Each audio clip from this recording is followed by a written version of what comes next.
ഒരു ഇടവേളയ്ക്ക് ശേഷം കേരളത്തിന്റെ തെരുവുകൾ സമരങ്ങൾ കൊണ്ട് പ്രക്ഷുബ്ധമായിരിക്കുകയാണ്. സംസ്ഥാന സർക്കാരിനെതിരെ ഇടതുപക്ഷ വിദ്യാർത്ഥി യുവജന സംഘടനകൾ തെരുവിലിറങ്ങുന്ന കാഴ്ച. സമരങ്ങൾ ഭരണപക്ഷത്തിന്റെ കണ്ണു തുറപ്പിക്കുന്നതാണ്. അക്കാര്യത്തിൽ ഒരു തർക്കവുമില്ല. പ്രതിപക്ഷം സമരം ചെയ്യണം. സമരങ്ങളിലൂടെ മാത്രമേ അവകാശങ്ങൾ നേടിയെടുത്ത ചരിത്രമുള്ളൂ.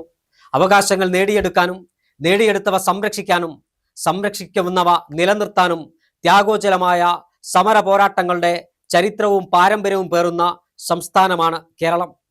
സ്വാതന്ത്ര്യ സമ്പാദനത്തിന് മുമ്പ് കേരളത്തിനകത്ത് നിരവധിയായ ത്യാഗോജ്വലമായ പോരാട്ടങ്ങളുണ്ട്. ഗുരുവായൂർ സത്യാഗ്രഹവും വൈക്കം സത്യാഗ്രഹവും എല്ലാം നടന്ന കേരളം. സ്വാതന്ത്ര്യ സമ്പാദന പോരാട്ടത്തിനിപ്പുറം ഒരുപാട് സമര ചരിത്രങ്ങൾ കേരളത്തിൻ്റെ ചരിത്രത്താളുകളിൽ തങ്കലിപികളാൽ എഴുതപ്പെട്ടിട്ടുണ്ട്. കുത്തുപറമ്പ് സമരം പോലെയുള്ള സമരത്തിൻ്റെ ഓർമ്മകൾ തുളുമ്പുന്ന നാടാണിപ്പോൾ കേരളം. എന്നാൽ ഈ കേരളത്തിൽ ഇന്ന് ഇടതു യുവജന സംഘടനകൾ തെരുവിലിറങ്ങുമ്പോൾ അവരെ പൂർണ്ണമായും കുറ്റം പറയാൻ കഴിയാത്ത ഒരു സാഹചര്യം തന്നെയാണുള്ളത്. PM ശ്രീ പദ്ധതിയുമായി ബന്ധപ്പെട്ട് മുൻ സർക്കാർ, അതായത് പിണറായി വിജയൻ കേരളത്തിന്റെ മുഖ്യമന്ത്രിയായപ്പോൾ PM ശ്രീ പദ്ധതിയിൽ ഒപ്പിട്ടപ്പോൾ അന്ന് ഇന്നത്തെ മന്ത്രിമാരായ ചില ആളുകൾ പ്രസംഗിച്ചത് ഞങ്ങൾ അധികാരത്തിൽ വന്നാൽ PM ശ്രീ പദ്ധതി അറബിക്കടലിൽ എറിയുമെന്നാണ്.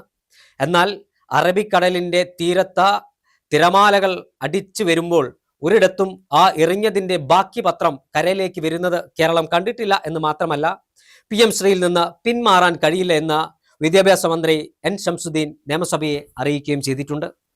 പറഞ്ഞ വാക്ക് പ്രവൃത്തിപഥത്തിൽ എത്തിക്കാൻ കഴിയില്ല. കാരണം PM ശ്രീ പോലത്തെ ഒരു പദ്ധതിയിൽ ഒപ്പിട്ട് കഴിഞ്ഞാൽ അതിൽ പിന്മാറാൻ കഴിയില്ല എന്നത് ഒരു യാഥാർത്ഥ്യമാണ്. ഇടത് യുവജന വിദ്യാർത്ഥി സംഘടനകൾ അന്ന് ആ പിണറായി വിജയൻ മുഖ്യമന്ത്രി ആയിരിക്കുമ്പോഴും PM ശ്രീ പദ്ധതി ഒപ്പിട്ടതിനെതിരെ ശക്തമായ നിലപാടെടുത്ത രാഷ്ട്രീയ വിദ്യാർത്ഥി യുവജന സംഘടനകളാണ് AYF-ഉം ASF-ഉം DYFI-യും SFI-യും എല്ലാം. ഇന്ന് അവരുടെ നേതൃത്വത്തിൽ തെരുവുകൾ യുദ്ധക്കളമായി മാറുന്നു. ശക്തമായ യുവജന വിദ്യാർത്ഥി പ്രക്ഷോഭം തെരുവുകളിൽ അലയടിക്കുകയാണ്. നമുക്കറിയാം, SFI-യുടെയും DYFI-യുടെയും ഒക്കെ സമരചരിത്രത്തെ അല്ലെങ്കിൽ അവരുടെ പോരാട്ട വീര്യത്തെയൊന്നും തള്ളിപ്പറയാൻ ഞാൻ തയ്യാറല്ല.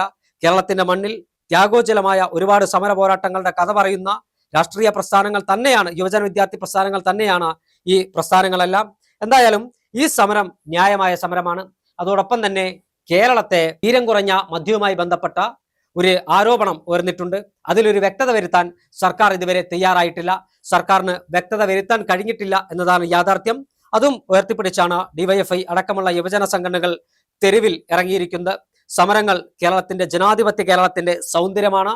സമരങ്ങൾ ജനാധിപത്യ കേരളത്തിന്റെ വാഗ്ദാനമാണ് എന്ന കാര്യത്തിൽ ഒരു തർക്കവുമില്ല. കാരണം ത്യാഗോജ്വലമായ ഒരുപാട് സമര പോരാട്ടങ്ങൾ തന്നെയാണ് ഭരണകൂടത്തെ കൊണ്ട് തെറ്റായ തീരുമാനങ്ങൾ തിരുത്തിക്കാനും തെറ്റായ തീരുമാനങ്ങൾ പിൻവലിപ്പിക്കാനും കേരളത്തിൽ ഇതുവരെ നടത്തിയ സമരങ്ങളുടെ ഒരു ചരിത്രമെടുത്ത് നമുക്ക് പരിശോധിച്ചാൽ മനസ്സിലാകും. പാഠപുസ്തക സമരം കേരളത്തിൽ കേരള വിദ്യാർത്ഥി യൂണിയന്റെ നേതൃത്വത്തിൽ നടന്ന ത്യാഗോജ്വലമായ സമരമായിരുന്നു. സ്വാശ്രയ വിദ്യാഭ്യാസ സ്ഥാപനങ്ങൾക്കെതിരെ നടന്ന കൂത്തുപറമ്പ് സമരം, രജനി S ആനന്ദ് എന്ന് പറയുന്ന പെൺകുട്ടി സ്വാശ്രയ കോളേജിൽ പഠിക്കാൻ പണമില്ലാതെ കോളേജ് കെട്ടിടത്തിന് മുകളിൽ നിന്ന് ചാടി ആത്മഹത്യ ചെയ്തപ്പോൾ കേരളത്തിന്റെ തെരുവുകളിൽ നടന്ന ഐതിഹാസികമായ ഇടതുപക്ഷ വിദ്യാർത്ഥി സംഘടനകളുടെ സമരം 2005, 2006 കാലഘട്ടങ്ങളിൽ, 2004, 2005 കാലഘട്ടങ്ങളിൽ നടന്ന സ്വാശ്രയ കോളേജുകളുടെ ഫീസ് വർധനയ്ക്കെതിരായ സമരം, പ്രീ ഡിഗ്രി വിദ്യാഭ്യാസ എടുത്തുമാറ്റാനുള്ള നയത്തിനെതിരായ കേരളത്തിൽ നടന്ന സമരം, യൂണിഫോം വാങ്ങാൻ പണമില്ലാതെ കേരളത്തിലെ വിദ്യാർത്ഥി വിരുദ്ധ നിലപാടിനെതിരെ കേരളത്തിന്റെ വിദ്യാഭ്യാസ മേഖലയിൽ യൂണിഫോം വാങ്ങാൻ പണമില്ലാതെ അമ്പാടി എന്ന വേളാങ്കണ്ണി എന്ന് പറയുന്ന 2 വിദ്യാർത്ഥികൾ ആത്മഹത്യ ചെയ്തപ്പോൾ കേരളത്തിൽ നടന്ന സമരം. ഇത്തരം ഒരുപാട് സമരങ്ങൾ കേരളത്തിൽ നടന്നിട്ടുണ്ട്. ആ സമരങ്ങളുടെ എല്ലാം തുടർച്ചയായി ഇപ്പോൾ വീണ്ടും കേരളം സമരഭൂമിയായിരിക്കുകയാണ്. ആ സമരഭൂമിയിൽ ന്യായമായ ആവശ്യം സമരം ചെയ്ത് നേടിയെടുക്കാൻ വിദ്യാർത്ഥി സംഘടനകൾ ഉയർത്തുന്ന മുദ്രാവാക്യം സർക്കാരുകൾ, ഏത് സർക്കാരായാലും, ഇടതുപക്ഷ സർക്കാരായാലും ശരി വലതുപക്ഷ സർക്കാരായാലും ശരി, ആ സർക്കാർ പരിഗണിക്കണം, സർക്കാർ ചർച്ച ചെയ്യണം. ഞാൻ നേരത്തെ പറഞ്ഞതുപോലെ ജനാധിപത്യത്തിന്റെ സൗന്ദര്യമാണ് സമരങ്ങൾ. ആ ജനാധിപത്യത്തിന്റെ സൗന്ദര്യത്തെ വകവെക്കാൻ ഭരണകൂടം തയ്യാറാകണം.